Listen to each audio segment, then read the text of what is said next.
What's going on, you guys? It's your girl Sam Shugs. Today we're going to be going through another amazing brand for our Brand Basics series in which we're going to be dissecting ACRONYM. So it was founded as an independent design agency in 1994 by Arolsen Hugh and Michaela Sockenbacher. They were based in Munich, Germany, and had a very specific eye for detail and technology when it's applied to fashion and textile. As they founded their agency, they slowly grew and especially started working with Burton snowboards, which I'm sure we're all familiar with. Their incredibly technical designs and performance ability, because obviously as a snowboarder you want to make sure that your gear is going to not inhibit you from doing extreme movements, but also protect you against gnarly falls and just extreme weather conditions.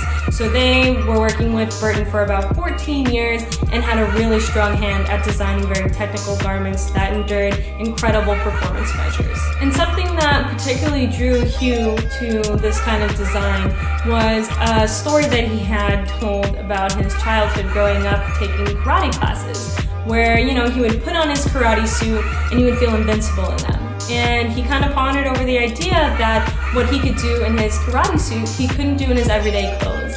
So he took that notion and applied it to ACRONYM in the sense that he wanted to make the most high performance and functional day wear that he could. So he and Michaela teamed up and spearheaded this idea with the rest of their team, in which everyone else seemed to be very apprehensive. You know, you're trying to do something that's really technical and innovative. It's going to be extremely costly, and there's not exactly a market defined for who's going to pay upwards of $1,000 for a bomber jacket. While the rest of the team had their apprehensions, Hugh and Sockenbacher decided to not listen to any of their doubts and went on their own way to pioneer this new concept. In 2002, they had come out with their first collection, which they called Kit 1.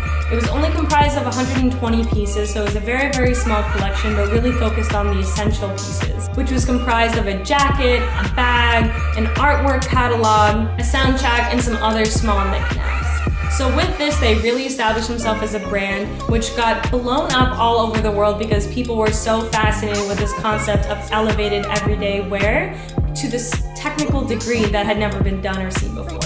And because it was so strongly received by consumers and businesses like retailers alike, they were carried all over the world, and in 2003, most notably by Colette in Paris.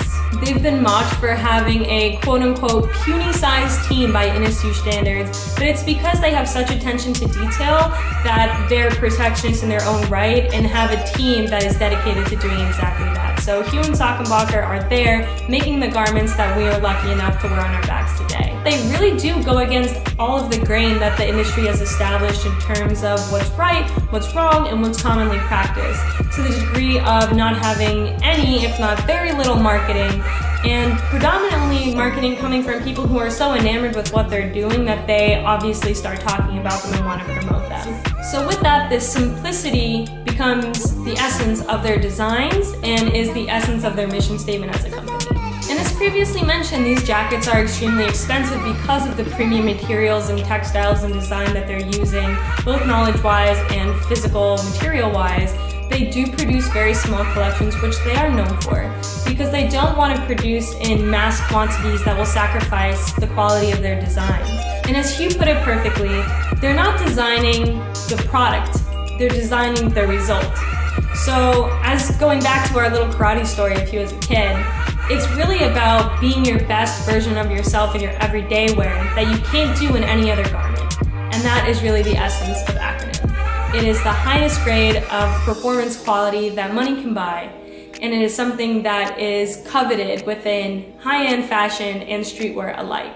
And because of their expertise, they've been sought after by global brands, those including United Arrows, and more specifically, and a favorite of mine, obviously, is Stone Island's Shadow Project. And they really covet, you know, experience and expertise over everything else, and that's what they look to learn from their collaborators as well. You know, what does Stone Island bring to them that they don't already have, and vice versa. So that's why they enjoy doing collaborations of those nature and truly thrive from those experiences.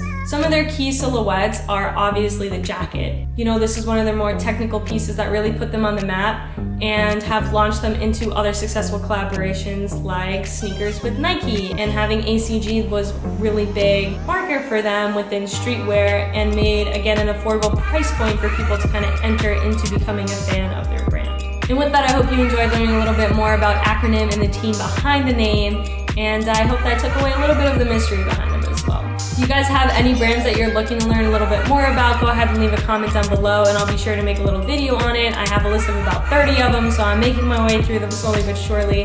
And yeah, you know the drill. Like the video, subscribe to the channel, and I'll see you back here next time. Thanks guys. Sugarwoman out.